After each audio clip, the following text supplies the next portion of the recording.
Aujourd'hui, on est le 24 décembre. On va aller sur un truc un peu plus léger. Pas forcément complètement marrant, on va voir. Et je vais essayer d'atténuer un peu ça. Je vais répondre moi-même au tag que j'avais créé pour Pierre Elie et auquel Tanner45, c'est-à-dire Guillaume Singal, a répondu. Parler des grandes écoles et des prépas, c'est pas tellement un sujet de Noël. Mais bon, ça faisait longtemps que je voulais faire une vidéo sur ma formation, mes études. C'est un format, ça aussi, assez habituel sur YouTube et que je trouve amusant. Mais je trouve en fait enfin, je sais pas, j'étais à l'aise, pas à l'aise.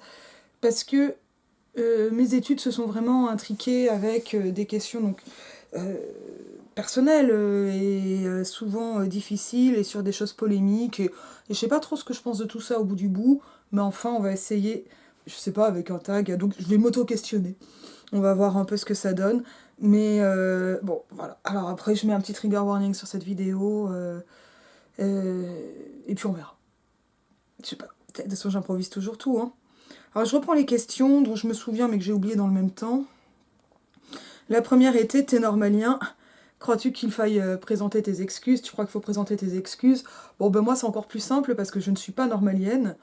J'ai passé 3 ans en prépa, ça veut dire donc, pour reprendre le jargon, j'ai été en Hippocagne, au lycée Camille Julien de Bordeaux, en Cagne. J'étais prise à Montaigne et j'ai voulu passer Lyon, ce qui rétrospectivement était une erreur. Et là, j'aimais pas le latin. J'aimais pas le latin, j'ai fini par en faire, mais vraiment plus tard. J'en avais fait avant, mais vraiment, voilà, et ça, c'était vraiment une carence dans ma formation. Je suis toujours pas bonne en latin, et le peu que j'ai appris, je l'ai pas mal désappris. Et il se trouve, et je pense que je vais y revenir un peu plus tard, que j'ai cubé, c'est-à-dire redoublé ma prépa, au lycée Bertrand de Born de Périgueux, c'est-à-dire dans un lycée moins coté que mon lycée d'origine, ce qui est une situation assez rare.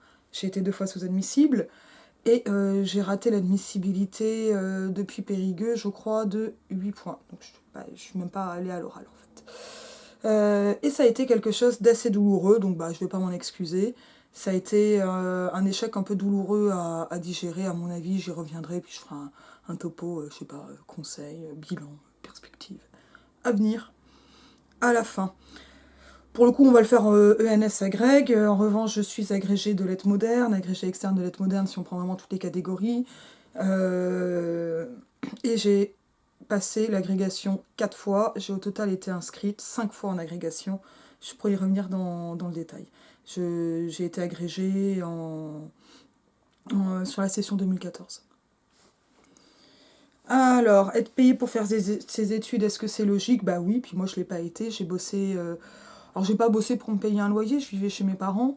Mais ouais, je trouve ça très bien et pour un revenu universel ou au moins une extension du RSA aux étudiants au moins de 25 ans en général. De toute façon, je serai pour un revenu universel dès la naissance et largement au-dessus de ce qu'il est actuellement, très clairement.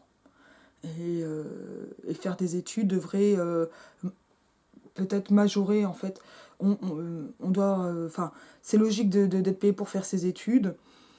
Le statut de alors voilà, le statut de stagiaire fonctionnaire d'État qu'on a quand on est normalien me paraît pas mal. Mais évidemment, voilà, moi, je n'ai pas été stagiaire fonctionnaire de l'État en tant que normalienne. J'aurais dû le dire dans la question 1. J'ai quand même passé une année à l'ENS de Lyon, l'année 2013-2014. C'est l'année où j'ai eu l'agrégation. Ça n'est pas forcément parce que j'étais à l'ENS que j'ai eu l'agrégation cette année-là. J'en reparlerai. Mais oui, non, moi je trouve ça tout à fait normal d'être payé pour faire ses études. Je pense en revanche que tout le monde devrait être payé pour faire ses études. Et que faire ses études, ça fait partie du boulot. En plus, on n'arrête pas de nous dire qu'on est dans une société de l'apprentissage, de la formation continue, de la formation tout au long de sa vie, mais la formation du début, on la paie pas, ce qui est quand même quelque chose de profondément inégalitaire. Et que je trouve profondément injuste. Il est très clair que je n'aurais pas pu passer l'agrégation 4 fois et la passer donc une année en étant à l'ENS de Lyon si je ne venais pas d'une famille qui pouvait m'héberger et me soutenir financièrement, même si comment le dire, voilà, donc c'est à dire en fait déjà je n'avais pas de loyer à payer, ma mère me payait mes frais d'inscription, mais voilà, je me payais, alors les bouquins ça dépendait, mais voilà, j'ai bossé notamment sur des années d'agrégation, je vendais des montres, voilà, dans une boutique, pas avec le par-dessus de vendeuse de montres qui faisait rire tout le monde, mais je vendais des montres, c'est pour ça que je n'en porte jamais, parce que j'en ai vendu pendant 5 ans. Et c'était argent de poche plus, on va dire. Mais voilà, ça fait le fait de ne pas être salarié pendant mes études a eu un coût personnel et familial qui ne me semble pas négligeable, mais voilà, enfin, qui restait quand même beaucoup plus facile que quelqu'un qui doit être salarié à temps plein ou quasi à temps plein pour payer son appartement et absolument toutes ses dépenses. Voilà, je vois ce que ça m'a coûté, symboliquement. Enfin, voilà, ça a été compliqué dans la dynamique familiale, mais ça restait un privilège d'être soutenu. Mais qu'es-tu allé faire dans cette galère? C'est une question que je me pose pas mal. Je sais que... Alors, pourquoi j'ai voulu rentrer à Normal Sup? Parce que moi, je voulais rentrer à Normal Sup en seconde. Hein. Et notamment parce que j'avais lu les mémoires d'une jeune fille rangée, La force de l'âge, je sais plus dans lequel de ses mémoires, Beauvoir raconte qu'Ulm était les plus belles années de Sartre. J'ai demandé à mon papa ce que c'était Normal Sup, qui était ravi de m'expliquer les prépas. Mon père était ingénieur et venait d'une famille d'ingénieurs. Alors pas c'est-à-dire que ses 3 frères sont ingénieurs. Mais mon grand-père l'a été par promotion interne à EDF. Voilà. Donc avec ce système de formation continue où on est payé pour finir par gagner plus et plus qualifié. Ce que je trouve donc assez normal. Et donc voilà, j'ai été quand même largement poussée à aller en prépa. De toute façon, on voulait faire de moi une ingénieure. J'ai aussi envoyé un dossier prépa maths, je crois. Enfin voilà, ah oui, je ne l'ai pas dit. Donc voilà. Je voulais faire Normal Sup. Quand j'étais au collège, j'étais déjà en section européenne, parce que quand on prenait allemand en 6e, on était en section européenne dans mon collège. Ça n'est plus le cas aujourd'hui. Donc on avait des heures d'allemand en plus et on allait en Allemagne une semaine. On avait un correspondant, une correspondante. Et à partir de ma 5e, j'ai commencé à vouloir rentrer en franco-allemand au lycée, ce qui est arrivé. Donc je fais un lycée, ce qu'on appelle les sections à Bibac. Ce sont des sections bilingues. En gros, j'avais 6 heures je crois, de littérature allemande en allemand, et l'histoire et la géographie avec des profs différents, hein, et natifs. Hein, nos 3 profs d'allemand étaient allemands. En plus, ça c'était quelque chose qui pouvait se conjuguer avec n'importe quelle autre section. Donc j'ai un bac S spémat à Bibac. En fait, la section à Bibac, elle a ce site particulier par rapport aux autres sections bilingues, qu'elle donne vraiment 2 bacs. Donc j'ai le baccalauréat et l'habitour, le bac allemand. Parce que donc on a notre épreuve d'allemand, c'était de la littérature allemande, donc dissertation, 4 heures en allemand. Histoire géo en allemand évidemment, et un grand oral qui se passait après le bac. Voilà, donc ça c'est... et j'ai eu une mention bien, à 14,05 au bac, je m'en souviens encore, ce qui n'était pas ouf. Dont je suis pas particulièrement fière, mais c'était mon objectif en terminale, parce que moi je sentais bien que j'étais quand même pas... j'étais pas faite pour faire... Je détestais tout ce qui était labo expérience. C'est pour ça que je suis partie en spé maths, j'aimais vraiment les maths, mais j'aimais plus la géométrie que le calcul. En terminale, on commençait à algébriser, je sais pas si on peut dire ça, la géométrie, enfin, ouais, j'ai senti que ça allait pas me plaire et que je voulais aller en lettres. Le fait d'être en franco-allemand m'a permis d'avoir donc 6 heures de littérature par semaine, hein, jusqu'à la terminale, et donc d'avoir la partie littéraire qui me manquait en S. Très concrètement, ça veut dire que j'étais dans une classe de niveau, et ça c'était assez absolu, ça s'est bien vu au résultat au bac, hein, parce qu'on avait beaucoup de mentions très bien, on a eu plusieurs félicitations du jury dans ma promo. Donc bac 2005. Et en fait, je crois qu'il n'y a que 2-3 personnes qui n'ont pas eu le bac du tout au rattrapage et pas de mention. Voilà, sur une classe de 39. On bûchait, et c'était une classe où la prof de maths, alors là c'était un peu de son propre chef, nous a fait attaquer le programme des prépas après Pâques. Donc voilà, il y a un moment où j'ai fait pas mal de maths. Aujourd'hui, je me souviens de ce qu'est un logarithme, mais je ne sais absolument plus l'utiliser, quoi. Voilà, les équadifs, des trucs comme ça. Mais c'était quelque chose qui était vraiment exigé. Il y a eu un moment où je me suis dit, tiens, je vais partir en fac d'art plastique. Ce qui sera les choses que j'ai jamais faites et que je regrette. Et puis, en fait, j'avais le choix de ma prépa, mais j'avais pas le choix de pas aller en prépa. Ça, c'est clair, c'était vraiment une dynamique familiale très prononcée. Donc, je suis arrivée en Cagne. Pourquoi j'ai passé l'agrégation? Pour faire de la recherche, parce que en littérature française, les contrats doctoraux sont quasi partout soumis au fait d'avoir un concours de la fonction publique et en particulier une agrégation. Cela pour une raison qui est simple et très... Enfin, qui est un calcul en fait. Hein. C'est-à-dire que les écoles doctorales rendent des comptes sur le taux de professionnalisation de leurs doctorants et anciens doctorants. Un agrégé a un poste puisqu'il a un poste dans le secondaire. Et il a plus de chances d'avoir un poste dans le supérieur. Donc l'agrégation était un critère sine qua non pour un contrat doctoral en université. Donc, et puis moi, j'avais besoin de la sécurité de la fonction publique. Je pense que c'est moins le cas maintenant, mais très important de réfléchir à la sécurité quand même. Hein.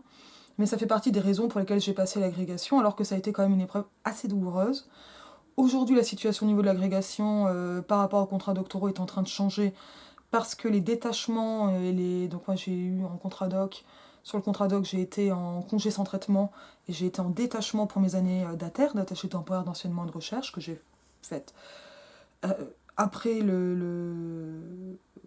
l'agrégation. Il se trouve que j'ai obtenu un contrat doctoral hors DIM, c'est-à-dire hors domaine d'intérêt majeur de la région Île-de-France. C'est le premier truc que Pécresse a supprimé quand elle est arrivée à la tête de la région. Hein. Il était rarissime que la littérature soit ouverte à ces contrats. J'ai eu du bol, c'est tombé cette année, et j'ai donc su que j'aurais un financement de thèse avant d'être agrégée. Ce qui m'a vachement aidé, on y reviendra peut-être.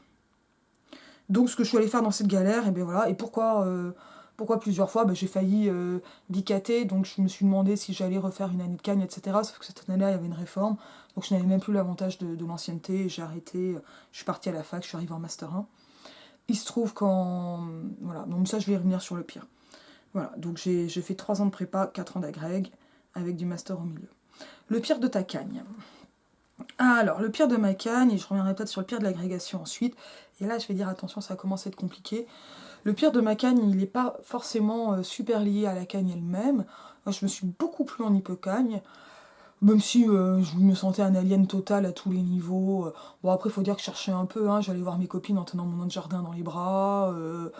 Il y a des périodes où j'arrêtais de bouffer. Alors, j'avais un peu fumé au lycée, là, je me suis vraiment mise à cloper. Ça, par contre, on était pas mal à cloper en prépa, j'ai l'impression que ça change un peu. J'adorais être en centre-ville, j'avais une petite piole, j'avais 9 mètres carrés, ensuite 12 mètres carrés quand j'étais en Cagne, dans pas l'hypercentre, mais pas loin du centre, et c'était génial et difficile, parce que j'ai fait une bonne hypocagne, j'ai été 3e, première et première, alors c'était pas un vrai classement première au 2e trimestre, parce qu'il y a des gens qui ont été exclus pour triche, mais j'étais vraiment première au dernier, donc voilà, j'étais bien acclimatée. Il faut dire que j'ai tellement bossé au lycée que l'hypocagne était facile. Pour rebosser comme j'ai bossé en terminale, il m'a fallu passer l'agrégation. Et j'ai bossé en cagne. J'ai vraiment bossé. Mais bon, enfin, je sais pas, moi, je bossais, j'aimais bosser. Donc, ouais, comme je voulais rentrer en franco-allemand, quoi, ça veut dire concrètement, je n'ai pas eu de vacances scolaires sans travail de ma 5e, puisque je refaisais mes programmes, puisque je voulais rentrer en franco-allemand, donc je refaisais mes programmes d'allemand, français, maths, toute seule.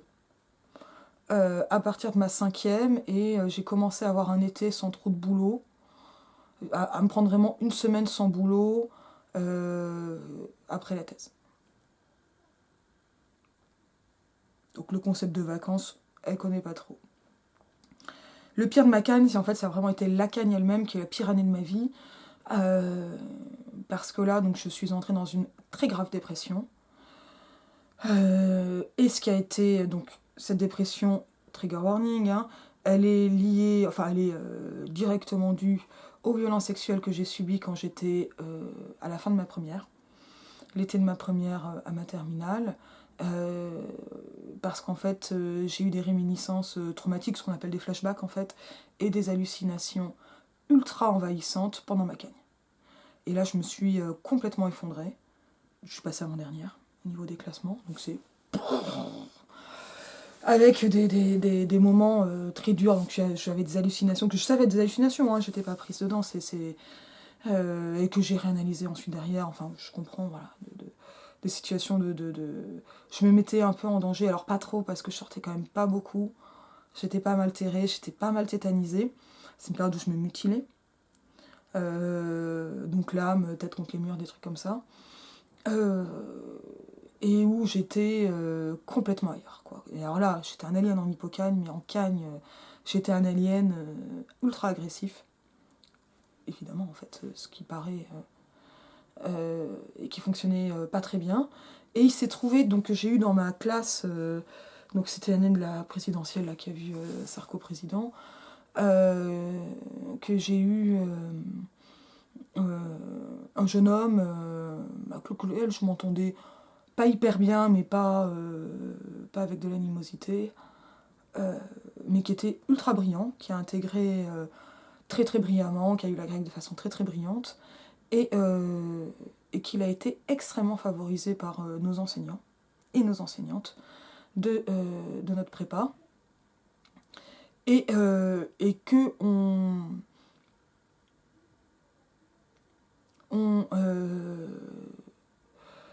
on décidait que si j'étais pas bien cette année-là, c'était forcément parce que je n'étais pas première et que je ne supportais pas de ne pas être première puisqu'il l'était.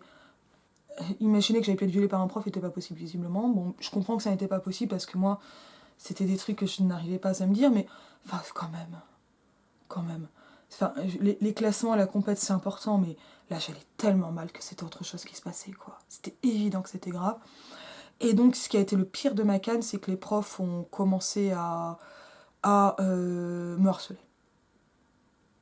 Donc ça a commencé par le fait que je n'ai pas pu avoir mon équivalence à l'université, ce qu'on a habituellement, équivalence L1, L2. Donc ouais, j'ai passé mes rattrapages de L2 de lettres. Et on sait vraiment, parce que quelqu'un a montré mon dossier, un peu trop parlé, pour dire ce qui n'était pas passé au niveau de l'équivalence. Et on sait de quel prof ça vient. Et c'est une femme. Donc je n'ai pas eu mon équivalence, et on ne me l'a pas prévenu.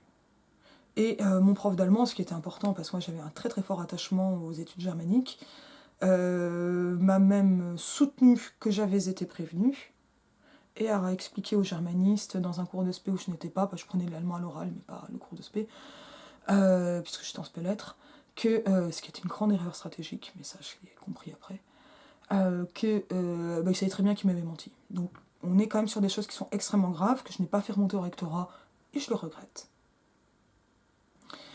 Et j'ai vraiment été harcelée. La dernière fois que j'ai vu, pendant mon année de Cagne, mon prof de spé lettres, il m'a claqué la porte de la salle des profs à la figure en me disant qu'il ne voulait plus jamais me voir ici. C'est-à-dire dans le lycée. Et c'est pour cela que j'ai migré dans un lycée moins coté. Moi déjà, j'avais pas osé postuler aux prépas parisiennes, ce qui là aussi était une erreur, mais je me dis que si je m'étais tapé des retours traumatiques comme ça seule à Paris, je pense que je me serais suicidée. Et donc j'ai passé l'ENS sous Prozac, quoi, parce que là j'étais envahie par les pensées suicidaires sur le concours. Donc le pire de ma cagne, ça a été du pas de bol dans les coïncidences, hein, concours et trauma, ça va pas ensemble. Mais concours, trauma et harcèlement des profs, c'est une combinaison, on va dire, plutôt explosive, qui fait que je garde un mépris profond pour le système des prépas et pour l'équipe pédagogique du lycée Camille Julien. Et pour les professeurs que j'ai pu avoir, je vais quand même signaler que mon prof de spé que j'ai recroisé alors que je passais l'agrégation dans la salle des préparations de l'agrégation de la BU de Bordeaux-Montaigne, qui n'existe plus cette salle, tout a bougé, s'est excusé. Mais bon, voilà. Alors, je leur en veux, je ne leur en veux pas. Mais le truc, c'est quoi? J'avais été violée par un prof. Donc, je me souviens d'un soir où, en sortant de colle, cet homme m'a dit, et ce n'était pas quelque chose qui était... qui aurait mérité un signalement ou ce genre de choses, mais m'a dit que j'étais une enfant dans un corps de femme. Il m'a regardée. Et moi, je me suis sentie tellement mal. Et ce que je comprends maintenant que je suis enseignante et que ces histoires de viol ont 17 ans, de prépa, on est sur 2006-2007, hein, donc voilà, en plus de 15 ans, je n'ai pas envie de faire du calcul de tête, là, c'est que quand on est prof, on ne sait pas ce qu'on rencontre, et on ne sait pas quel terrain on touche, et il y a eu des coïncidences malheureuses, des maladresses monumentales et des abjections totales. Voilà. Et en fait, quand je vois passer, et je trouve ça en fait positif et bien de faire ça, mais on va partager les perles positives des profs, quel est le prof qui m'a le plus marqué dans ma vie. Bah moi je dois dire que le prof qui m'a le plus marqué dans ma vie, c'est le mec qui m'a violée, et qu'ensuite ce sont les profs de prépa que j'ai haïs, et que je n'arrive pas à ne pas encore détester. Voilà. Et là on est sur des blessures qui ne sont pas réparées. Et je pense que le système élitiste des prépas, auquel j'adhérais complètement, mais a d'autant plus explosé ce genre de choses. Et que ça a été voilà, quelque chose de vraiment, vraiment compliqué à supporter et à endurer. Je dois avouer qu'en parler me fait pas du bien. Donc le pire de ma canne, ça a été ça. Le pire de mon agrégation, ça aura été ma deuxième admissibilité, ma troisième tentative d'agrég, puisque sur la première, j'ai raté là aussi l'admissibilité de 8 points. Faut pas faire d'impasse, j'ai pas eu de bol. Faut dire aussi que je passais 2 masters en même temps. Non, je passais mon master de lettres et je travaillais en boutique. C'est l'année où j'ai commencé à avoir des migraines et à faire un burn-out. L'année où j'ai raté l'admissibilité. Ensuite, j'ai eu l'admissibilité 3 fois. La dernière, j'ai été admise. Ma dernière admissibilité à l'agrégation, j'avais bossé comme une dingue. On me surnommait la bibliothèque, hein, je faisais peur aux profs. Vraiment, vraiment comme une dingue. Je pense que j'ai pas compris l'esprit du concours.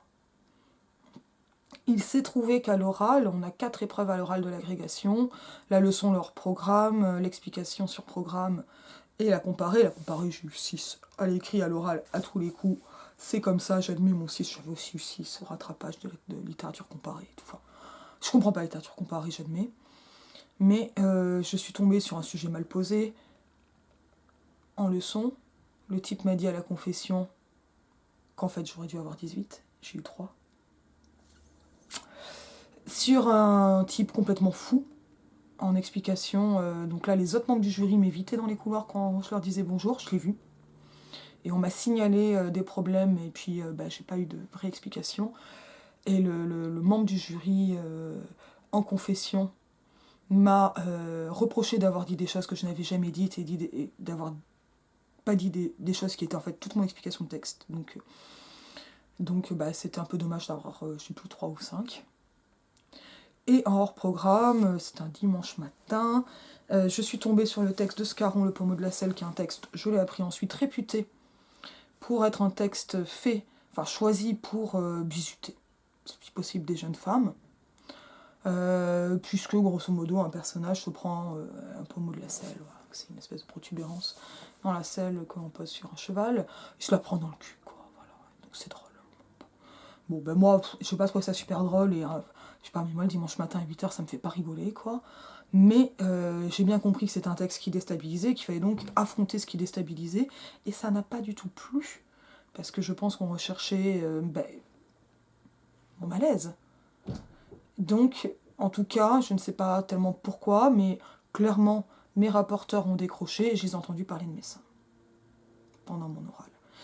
Il se trouve que, ayant un passé traumatique qui datait de mon lycée et quand même une expérience en prépa vraiment pas fun, j'étais vraiment pas la bonne personne sur qui il fallait que ça tombe. J'ai quand même tenu bon comme le petit cheval dans le mauvais temps. J'ai fini mon oral.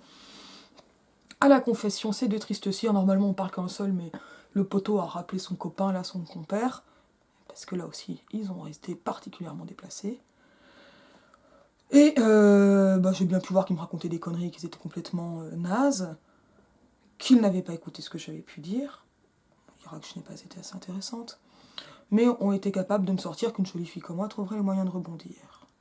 Je leur ai demandé s'ils se foutaient de ma gueule. Dans le rapport du jury qu'ils ont eux-mêmes rédigé, cette année-là, il est bien signalé qu'il n'y a aucun problème à signaler. Voilà, c'est à pu remonter en interne cette affaire. Et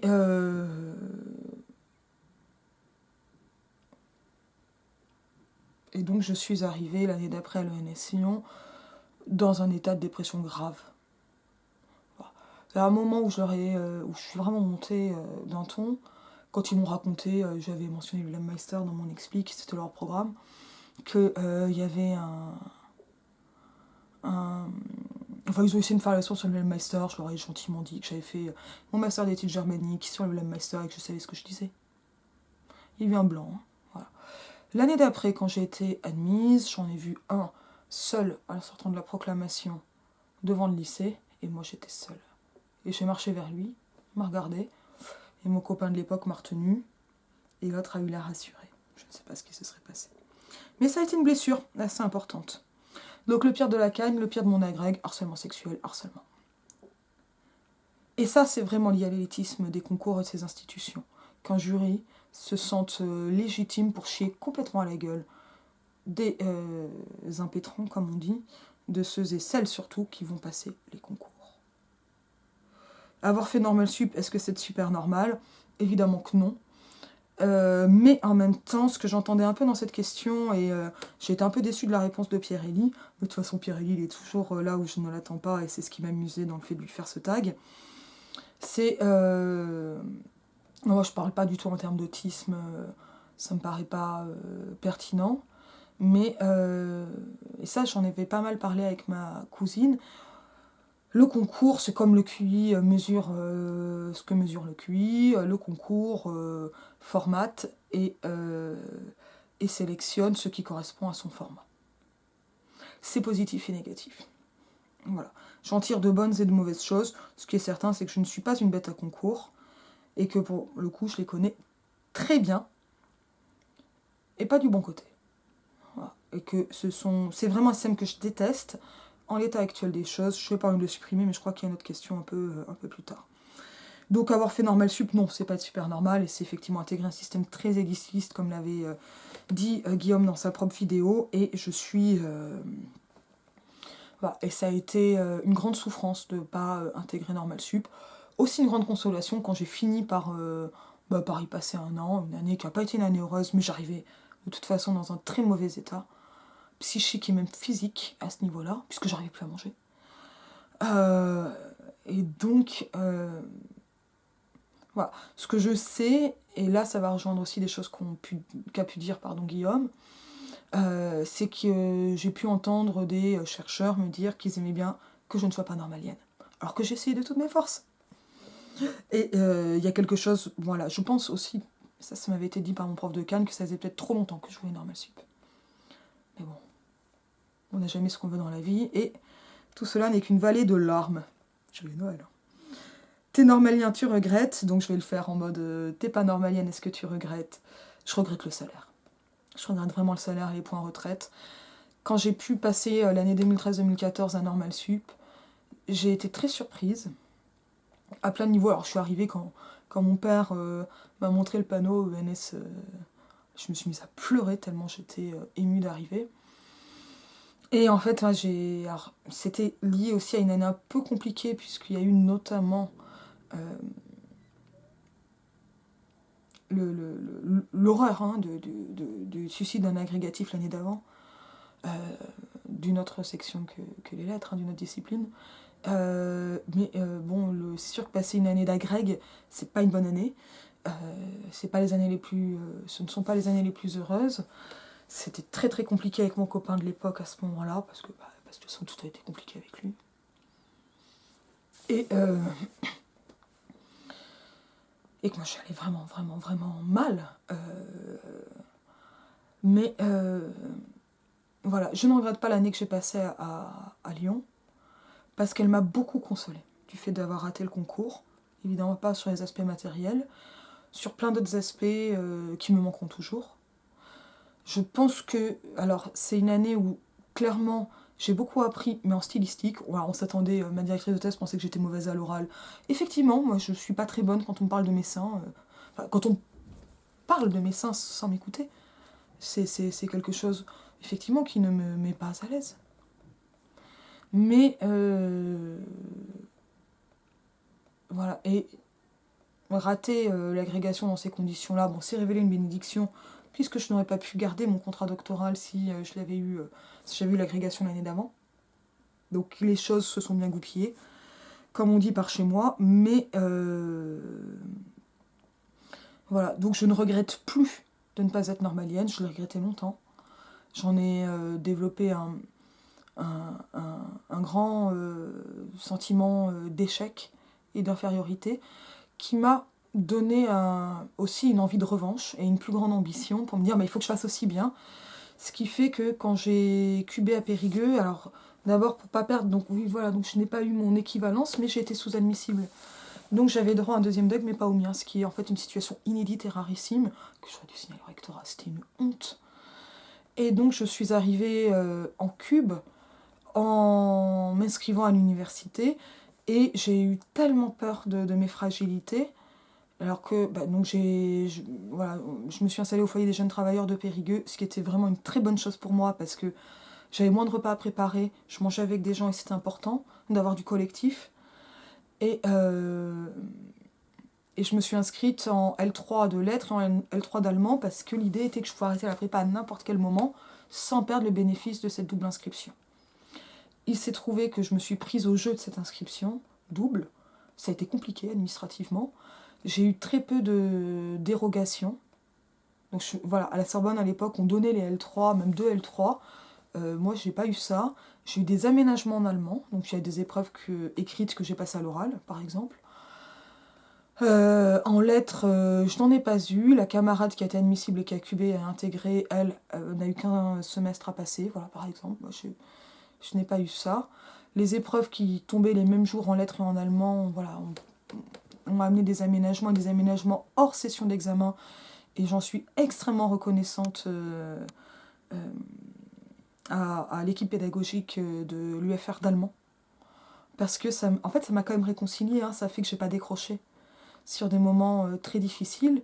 Et c'était très très compliqué pour moi de continuer à faire de l'allemand depuis l'Allemagne. Je suis tombée sur un abruti complet en prof d'allemand à Camille Julien. Alors on va pas dire abruti, mais sur un type complètement à côté de ses pompes, cruel et manipulateur. Ce qui est en fait bien plus grave qu'être un abruti. Et évidemment sur un terrain très très très compliqué pour moi. Donc un immense merci à Jean Mondeau, qui a dirigé ensuite mon master d'allemand, et surtout à Nicole Pelletier et à d'autres enseignants, enseignantes de l'UFR d'allemand, parce que ça a vraiment été quelque chose de super. Je n'ai pas eu normal sub cette année-là, j'ai raté l'admissibilité de 8 points, je crois l'avoir déjà dit, 8 points. Peu parce que c'est sur plusieurs centaines de points, hein, 200 points je crois, tout ça. Bon, c'est quand même trop. Et mais j'ai validé mes 2 licences, malheureusement en S9, donc sans mention, pour m'apprendre encore un peu l'humilité. Et j'ai continué, ça m'a permis d'arriver à l'université en m'inscrivant dans 2 Master 1, études germaniques et études littéraires. Avec la petite satisfaction d'une très bonne note en version allemande, ce genre de choses. C'était sympa. T'es agrégé, tu regrettes ? Non, pas pour le moment. Mais je regrette que l'agrégation soit, donc ça c'est la question 7, hein, je regrette que l'agrégation soit aussi, soit un critère sine qua non pour les contrats doctoraux, parce que l'agrégation n'est pas un critère de recherche. En revanche, je dois reconnaître que la sécurité du concours, dans la mesure où on a moins de financement à SHS et encore moins de postes qu'ailleurs, c'est-à-dire rien, c'est pas mal, ça rassure. En revanche, il faut savoir que quand on relève de la fonction publique, on cotise pour le chômage pendant nos années, notamment de thèse, mais moi, à un moment, j'ai eu un trou, je n'avais pas le droit au chômage, parce que j'avais qu'à aller bosser. Donc, je me suis pas signalée au niveau de l'éducation nationale, c'était 3 mois de fin d'année, ça m'arrangeait pas du tout, mais ça aurait été normal d'avoir un droit au chômage. Voilà. Il y a quand même des choses au niveau de la fonction publique qui sont discutables. Ça, c'est lié au fait que j'ai eu un contrat doctoral Île-de-France qui n'avait pas les mêmes calendriers puisqu'il débutait en janvier. J'ai réussi à le décaler de 3 mois. Je suis contente d'avoir l'agrégation plutôt que le CAPES. Je l'ai dit dans la vidéo avec Pierre-Élie, moi je suis pour une extension du statut d'agrégé à tous les certifiés. Et après, sur l'institution, peut-être qu'on en reparlera. Mais ça ne veut pas dire que je resterai dans le corps des agrégés toute ma vie. En tout cas, ça a été important pour moi d'être... le moment où j'ai été agrégée, le nombre d'années où j'avais passé l'agrégation a été une étape. Voilà. Et c'est vrai que ça a été... voilà, pour le coup, là, il y a une espèce de rentabilité de ma souffrance qui fait que je peux me détacher aussi de l'agrégation. Voilà. Donc non, je ne le regrette pas. Et puis en fait, j'ai beaucoup travaillé pour l'agrégation. L'agrégation m'a rendu très technique. J'ai vraiment compris les dissertations après, ce qui fait aussi peut-être que j'étais nulle là-dessus. J'ai mieux compris les concours une fois que je les ai eus ou que ça a été derrière moi. Mais le peu d'avantages qu'on en a, je le garde. Et voilà. Voilà. Il est possible qu'à un moment je quitte la fonction publique, ça dépendra de ce qui se passe, et notamment sur les choses que je ne peux pas décider. Pour le moment, je reste fonctionnaire. Et les choses que je prépare m'amènent à rester fonctionnaire. Je trouve important en fait d'avoir plusieurs choix en même temps pour que ce qu'on fait reste quand même un choix, ne serait-ce que provisoire. Mais pas une résignation. Payer la pantoufle, cette pantoufle-là, alors quand je parlais de pantouflard, je parlais aussi en fait Ça, personne n'a compris. Désolé les garçons. Mais je pensais aussi à ce qu'on appelle pantoufler. Ce sont les fonctionnaires qui passent dans le privé, qui reviennent dans le public, qui repassent dans le privé, comme Macron. Et en général, payer la pantoufle, c'est effectivement... donc moi, je trouve que c'est normal. Et puis je fais un petit jeu de mots sur pantouflard, un peu de flemmard. Payer la pantoufle me semble effectivement, comme pour Guillaume, un minimum. J'ai été extrêmement énervée et agacée d'entendre des normaliens se plaindre de devoir des années, ou de l'argent, ou d'être normalien. C'est insupportable à entendre. Alors, c'est quelque chose que j'arrive à comprendre intellectuellement, mais c'est pas moi qu'il faut en parler. Ni à des gens qui ont raté le concours et qui l'ont voulu. Et franchement, le faites pas en géniant, quoi. Parce que vraiment, on a envie de vous mettre des tartes, les gars. Et les nanas.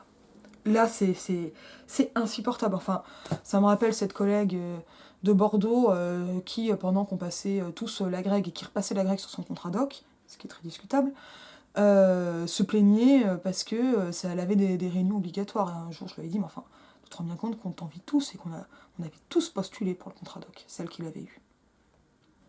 C'était pas à nous qu'il fallait se plaindre. C'est tout.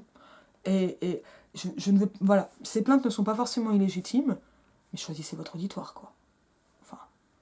Enfin là, c'est de la décence. Qu'ai-je le plus détesté à l'ENS Lyon ?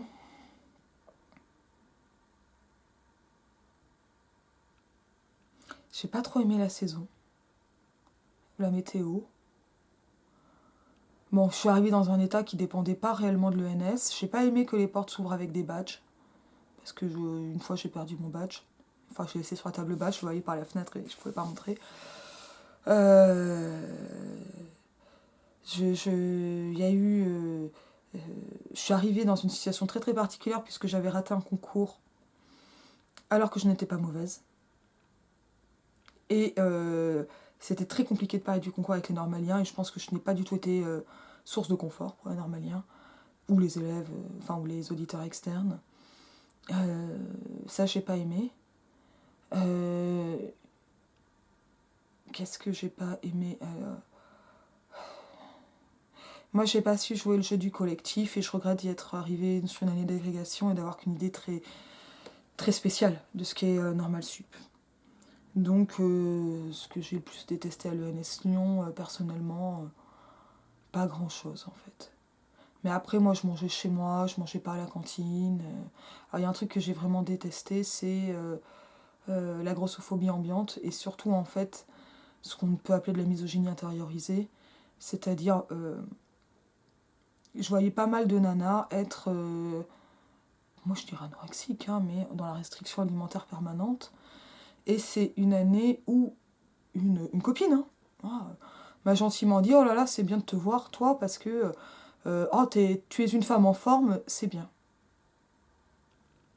Alors, j'ai pris un petit peu de poids avec l'agrégation de l'année précédente et sur cette année-là, mais enfin pas énormément. Hein. Et effectivement, les copines, elles avaient l'air de bouffer que des biscottes le soir, quoi. Ça, c'est vraiment quelque chose que j'ai détesté. Voilà. Mais ça, je pense que c'est un critère bourgeois. Et de la misogynie intériorisée.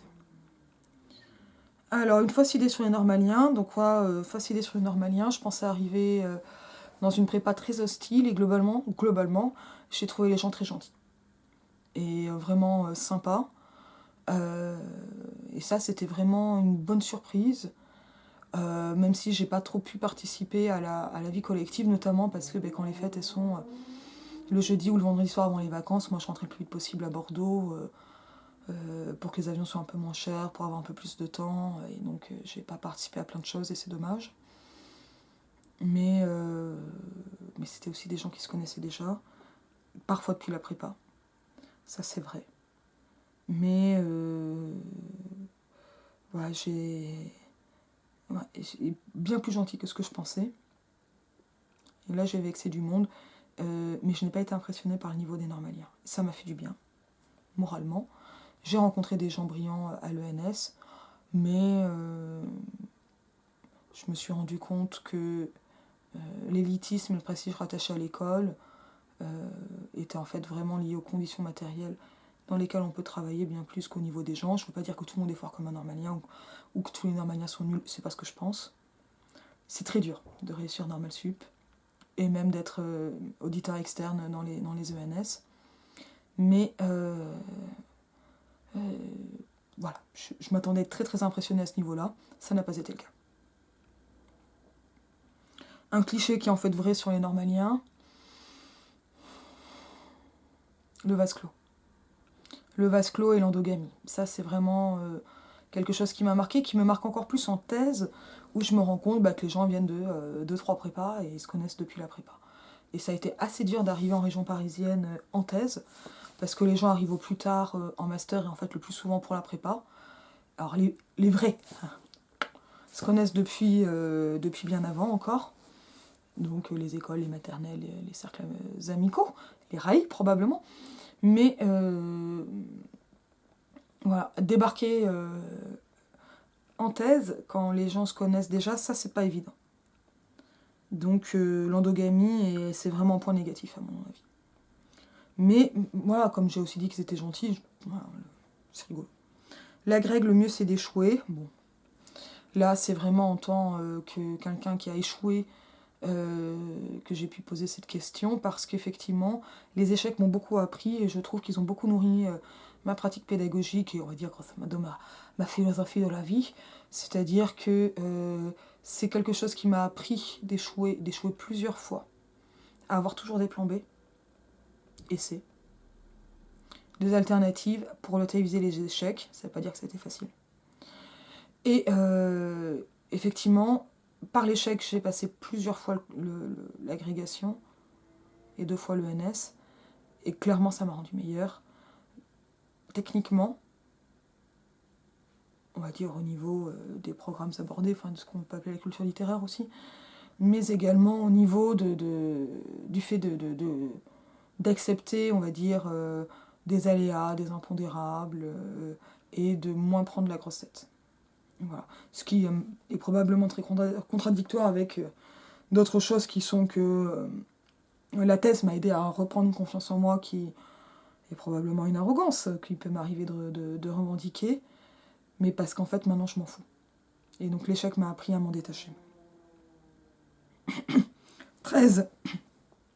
Le classement à la grecque, t'aimes vraiment à la compète. Il m'a fait pas grand chose quand je l'ai eu. J'étais 98e à l'agrégation, 24e au CAPES.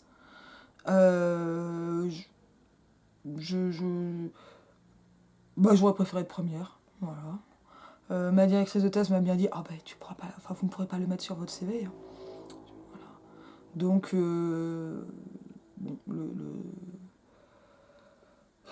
je sais pas ce que je cherchais. Je pense qu'il y avait quelque chose en moi qui cherchait un génie méconnu qui se révélerait dans le concours. Si on cherche ça, ça marche pas.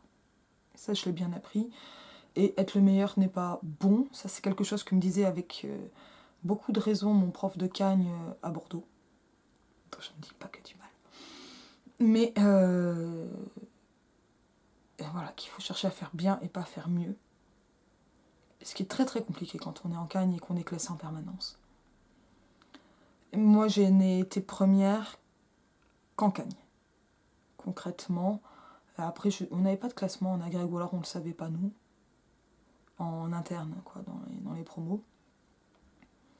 À l'ENS, de toute façon, là, je bossais, mais j'étais pas à fond, je pouvais pas être à fond. C'était émotionnellement beaucoup trop dur. Et j'ai été abattue, mais physiquement, en fait, par les échecs et le manque de vacances, quoi. J'ai pas eu de vacances pendant 15 ans. Donc, parce que j'enchaînais ensuite la thèse à un rythme d'agrég très vite. Mais non, faut péter ce système. C'est très compliqué pour ça, les concours, on met tant de postes, etc. Mais c'est extrêmement délétère. Extrêmement délétère.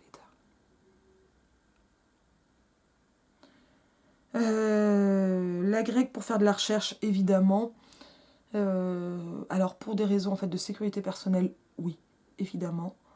Je pense que... Alors, surtout la cagne, il faut désapprendre la cagne. On apprend à être verbeux en cagne et c'est une catastrophe. On parle bien d'un style de cagneux. Hein. La cagne est une catastrophe pédagogique et, de fond. Enfin, c'est important d'avoir une espèce de truc un peu généraliste. En faire un truc élitiste, c'est vraiment naze. Mais la grecque, elle va aider à s'organiser, à passer et à être plus à l'aise à l'oral. Et à préparer très vite, avec des rétro-plannings. Donc, en fait, quand on est chercheur, on est aussi très souvent enseignant. Pour la dimension enseignante, la pédagogie n'est pas beaucoup prise en compte au niveau de l'agrégation, au niveau des disciplines, par exemple. Très peu, très mal, bêtement. Là, c'est préparer le CAPES, c'est passer... Enfin, je ne sais pas préparer le CAPES, passer les épreuves du CAPES qui m'a aidé à piger un truc. Il y a eu un déclic qui s'est fait pendant l'épreuve de didactique, à l'écrit, enfin, l'épreuve de grammaire, qui était... j'ai passé le nouveau CAPES de 2014. Là, j'ai vraiment eu un déclic à ce moment-là. En passant l'épreuve, j'ai compris ce qu'était une séquence de cours. Et ça m'a vachement servi pour mes TD, mes charges d'enseignement, mes CM ensuite, et maintenant le secondaire. L'agrégation, elle donne quand même enfin, l'exigence de l'agrégation, elle donne un fond disciplinaire qui me paraît ultra important quand on enseigne. Et de l'organisation, elle ne suffit pas. Non, il faut plus. Mais voilà, mais parce que ça me paraît très compliqué de penser de la recherche dans l'enseignement. Parce que si on n'a pas du tout enseigné, on oublie ce que c'est d'expliquer quelque chose. Donc c'est possible de faire de la très bonne recherche sans avoir enseigné, mais le fait d'enseigner, en fait, est aussi un exercice de style, très très utile. Les mouflons à Lyon, est-ce que c'est ce qui manque vraiment à Ulm? Alors oui, il y a des poissons à Ulm, etc. Bon, c'était un peu faire une blague rigolote, en mode private joke. Il y a une espèce de jardin expérimental à Lyon, que j'ai beaucoup aimé, même si j'étais très mal à l'aise un soir où je me promenais dans le jardin avec une copine, et suivi par un hérisson, parce que j'avais mes règles et il le sentait. Mais c'était plutôt marrant, j'aimais beaucoup ça, et bon, il y a un côté complètement artificiel dans ce jardin, mais je l'appréciais beaucoup. Une des choses qui me paraît compliquée à Ulm, c'est que le sentiment de promo me paraît moins fort qu'à Lyon. Et le sentiment de promo peut avoir du bien, peut avoir du bon. Que les gens se connaissent par promo, ça c'est pas évident à Ulm en fait surtout. Mais voilà, sans plus danger. L'ENS, meilleure appli de rencontre IRL, ça rejoint ce que je disais sur l'endogamie, oui évidemment. Mais étrangement, moi j'ai rencontré beaucoup plus de normaliens pendant ma thèse j'ai lié des amitiés plus profondes avec des normaliens pendant ma thèse qu'à Lyon, et j'ai beaucoup plus d'amis ulmiens que lyonnais, donc parisiens. Et je connais personne qui a fait Normal Sup Rennes, et très peu de gens qui ont fait Saint-Cloud. Mais parce que là, c'est une question de discipline. Je connais Rennes, je sais pas trop ce qui s'y passe concrètement. Donc oui. Et il y a beaucoup d'endogamie à l'ENS, et ça me paraît discutable. Voilà. L'ENS, c'est ce qui reste quand tout le monde vous a oublié. Là, je renvoie à ce qu'a pu dire Guillaume sur les réseaux d'alumni. Le fait de normalien, agrégé de lettres. Je trouve assez triste, effectivement, les gens qui se raccrochent. Oh, mais j'ai réussi un concours quand j'avais 20 ans.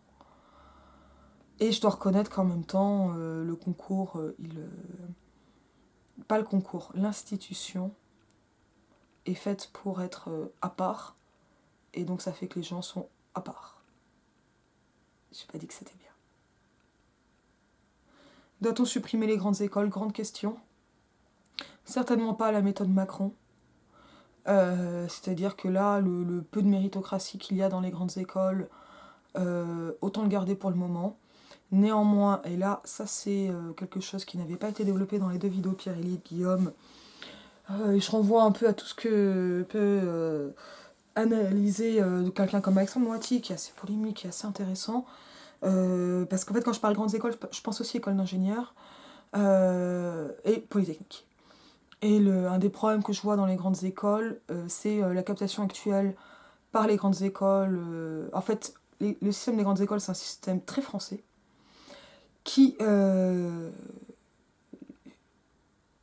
donc n'a pas d'équivalent ou peu d'équivalence ailleurs et qui n'est pas si bien connu que ça à l'international. Normal Sup est plus connu, hein, mais Normal Sup c'est la recherche. Mais le système international, c'est LMD, licence, master, doctorat, et les grandes écoles essaient de récupérer la dimension diplômante des universités, tout en la vidant de leur substance pour surtout pas faire de vraies formations scientifiques. Et Moati a été candidat à la présidence de l'IX, donc de Polytechnique, en proposant une formation scientifique, c'est-à-dire de recherche fondamentale. Et parce qu'un ingénieur n'est jamais qu'un technicien de bon niveau. Je me fâche avec beaucoup de familles.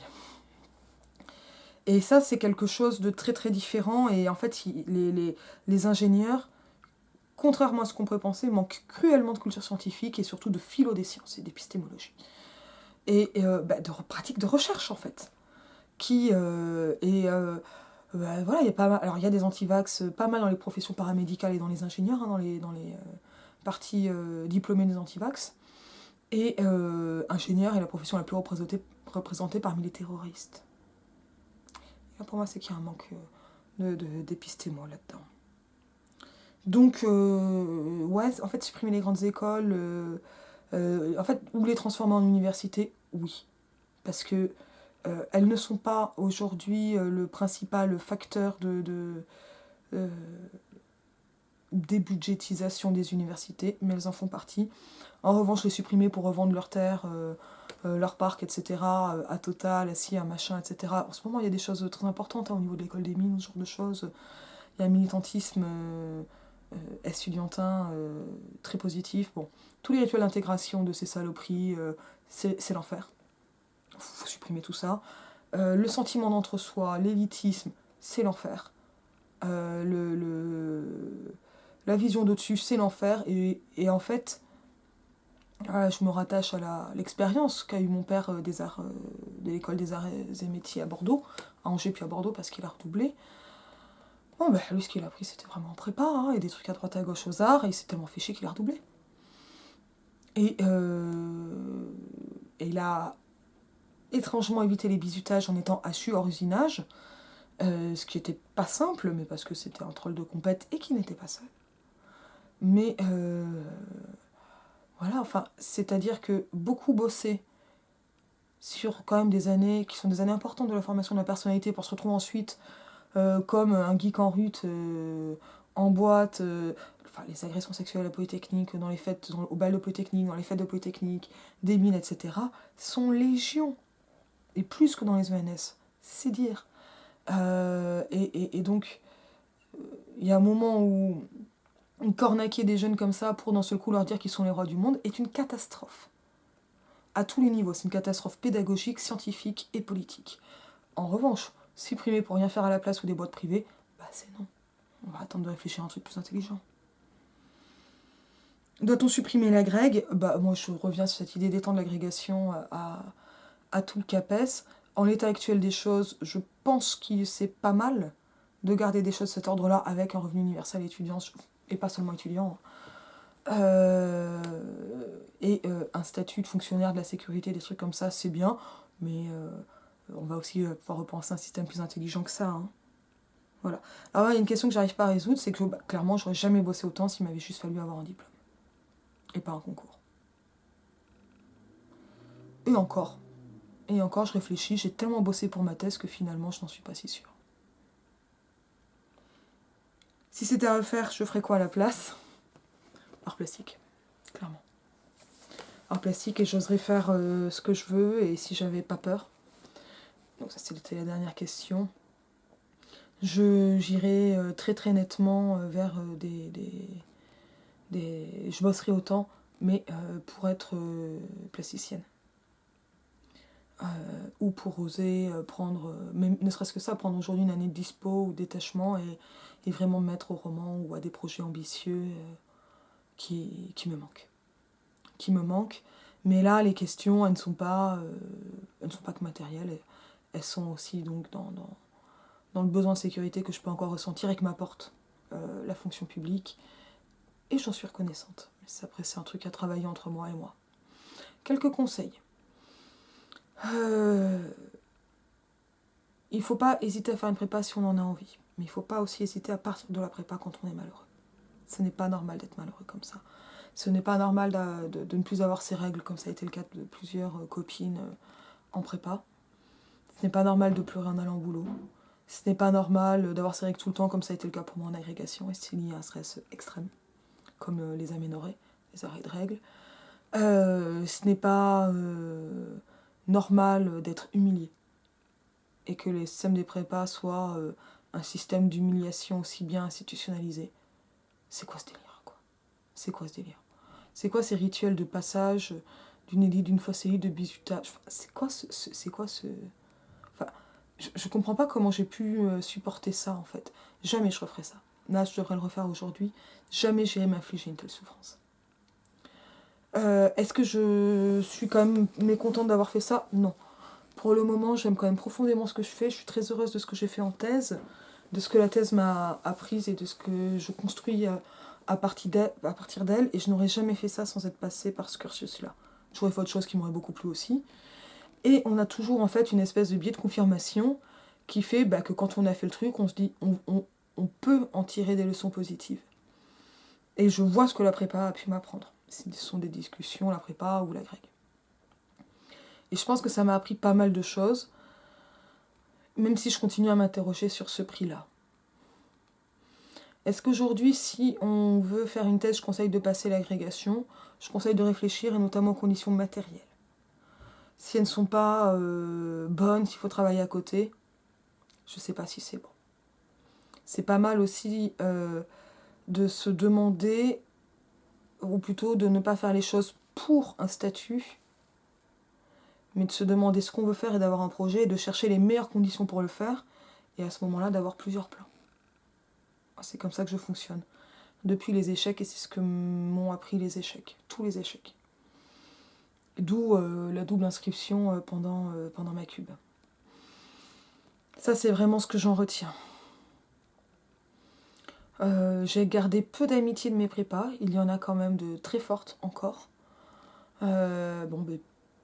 Pierre-Élie, pour l'agrégation, même si finalement on est plus devenu potes en thèse qu'en agrég. Mon amie Chloé que j'ai rencontrée à Périgueux, mais en fait assez peu aussi. Là, les choses sont partagées, mais j'ai un caractère un peu clivant, donc ça n'a pas toujours bien fonctionné. Est-ce qu'on peut imaginer un cagneux heureux ou un agrégatif heureux ? Je peux rappeler ce que disait mon grand-père, hein. Si fier d'avoir eu 4 fils, 4 ingénieurs. Chez nous, en tout cas, il n'y avait que 2 types de personnes qui avaient le droit de faire tout ce qu'elles voulaient, c'était les femmes enceintes et les gens en prépa.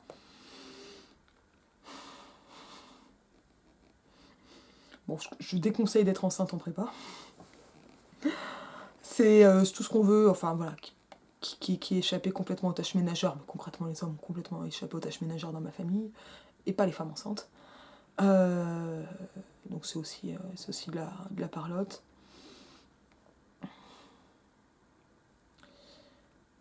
Les concours sont souvent un projet collectif. On peut y arriver seul contre sa famille. Et de façon... Voilà. Mais comme pas mal de projets de vie, comme la thèse, comme la maladie aussi, hein, qui n'est pas un projet, hein, mais voilà, qu'on peut transformer en projet, c'est bien de penser collectif et d'en faire des victoires collectives, parce que je n'aurais pas eu l'agrégation sans le soutien de mes parents, par exemple.